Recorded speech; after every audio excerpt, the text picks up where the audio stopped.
So you own a home and you want to buy an investment property using equity from your property.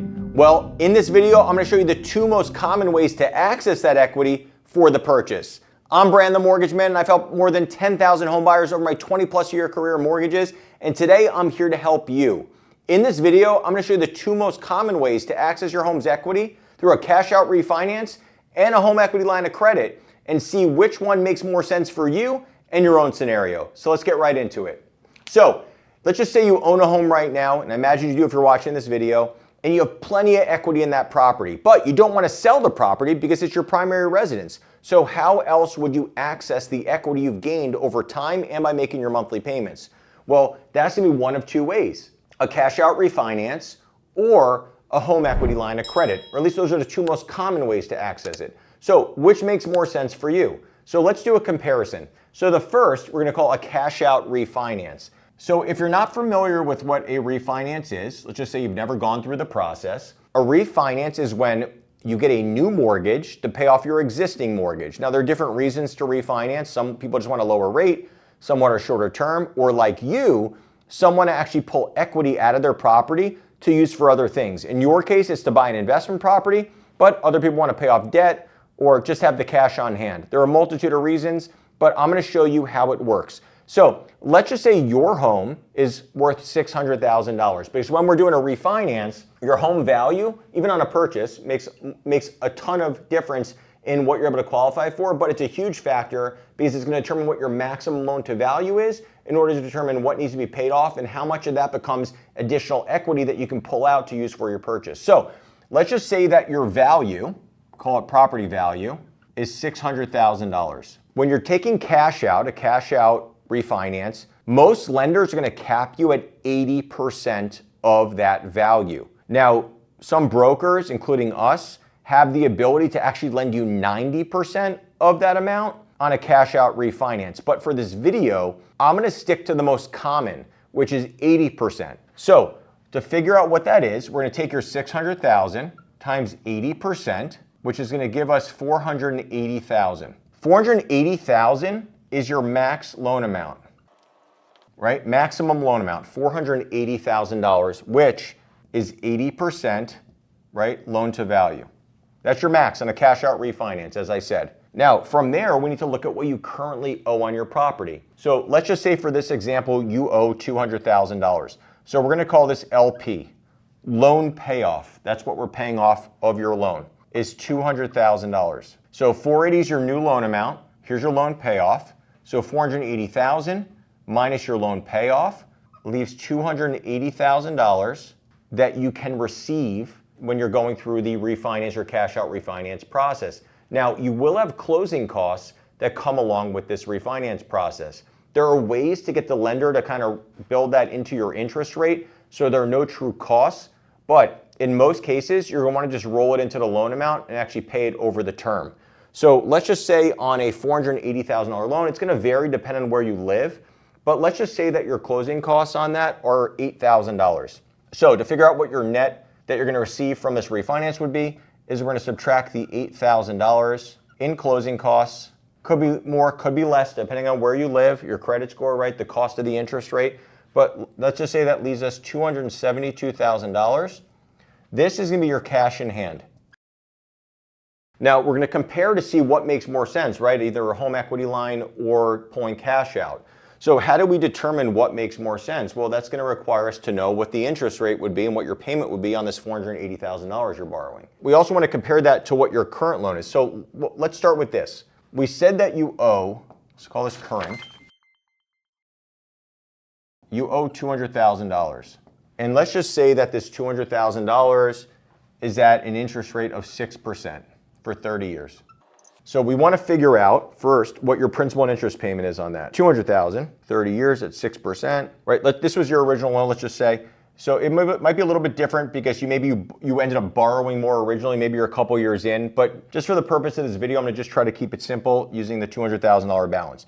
That's going to give you a principal and interest payment of $1199.10 on your existing loan, right? We need to know that information in order for us to determine if an equity line is going to be a better option versus a cash out refinance. Now, you're borrowing $480,000, we said, right, which is your max. So 480,000, say new loan, 480,000. And we're going to say that's at 7%, right? It's a higher interest rate, also over 30 years. So 480 over 30 years, $3,193.45, principal and interest.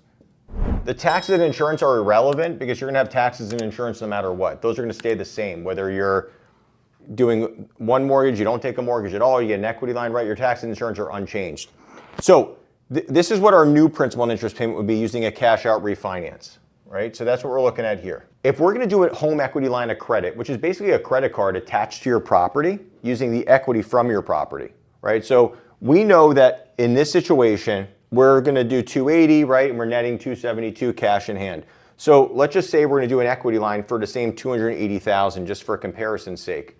So let's do a home equity line, and the line amount would be 280,000 for the property. Now the thing with home equity lines is that you're only going to pay on what you're using at any given time, which is great, right? It's like a credit card. If you have a $5,000 balance, but your limit's $20,000, when your payment's based on the $5,000. This works the same way. But if you're buying an investment property with the money using the home equity line, you're planning to put all of this down a down payment, well, you're paying interest on all of it, right? So you're using the full $280,000. With a home equity line of credit, the rates are going to be different. They're based on prime rate plus some sort of margin. So let's just say the interest rate on your $280,000 is 10%. And some lenders will allow you to do a 30-year amortization on an equity line. Others will cap it at 20%, but I can tell you that just about, or 20 years, I'm sorry, but just about all lenders will give you the first 10 years or so interest only. So I'm going to show you what the interest only payment looks like, then I'm going to show you what a principal and interest payment looks like just for an apples to apples comparison. So let's say it's 280,000 and we go interest only. To figure out your interest only payment, all you have to do is take your loan amount, or line amount in this case, times your interest rate and divide by 12. So it's $2,333.33. This is your interest only payment on your $280,000 line of credit using the full amount. But let's do a true apples to apples comparison, because comparing interest only to principal and interest isn't really fair to you because you're not paying the balance down if you're paying interest only. So let's do a comparison where you're paying this over 30 years, right? So we'll say this is your amortized payment. So to do that, we take your $280,000 over 30 years at 10%, and your payment is $2,457.20.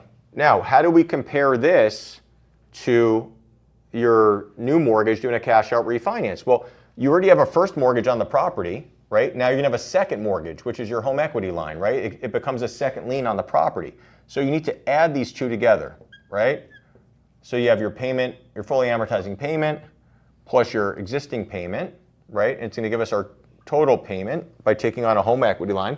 So you have $1,199.10 plus $2,457.20 equals $3,656.30. So $3,656.30, right, is higher than $3,193.45.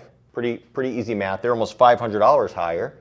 So in this situation, obviously we're using hypothetical rates and so forth, but in this situation, you can see that the higher payment's gonna come along with the home equity line of credit. So if you're planning to use the full balance of the equity line immediately as your down payment on the property you're purchasing for investment purposes, then I recommend doing a cash out refinance instead, because you're likely gonna have an overall lower monthly payment compared to what you're gonna have on an equity line. However, if you're only planning to use a portion of the amount that you borrowed on this home equity line, and you're only gonna be paying interest on that portion that you're using, as I mentioned, right? It works like a credit card. Well, then an equity line may be the better option for you because you'll still have access to the balance of the line. Let's just say, for that example, you only used $50,000, right? Well, that would mean that you still have $230,000 left, right? You have $280,000 total minus $50,000 equals $230,000, right? But you'd only be paying on this $50,000. So your payment on $50,000 at 10% over 30 years is going to be less than what you get for the combined payment or the cash out payment if you do a cash out refi. But in this situation, because you're using it all to go ahead and put on as a down payment and or closing costs on your investment purchase, I recommend the cash out refinance option over the equity line option. Now, If you are in the market to purchase an investment property, I recommend you look at all of your options before making a decision. You may not want to access any of your equity because you may have a source for those funds elsewhere. However, if the equity in your primary residence is your only source of funds for a down payment and closing costs, these are the two best options, leaning toward the cash out though, for that purchase. If you want to learn more about mortgages and real estate, make sure to subscribe to my channel. If you have questions about your own scenario, please put that below. I do reply to 100% of the comments left on my videos.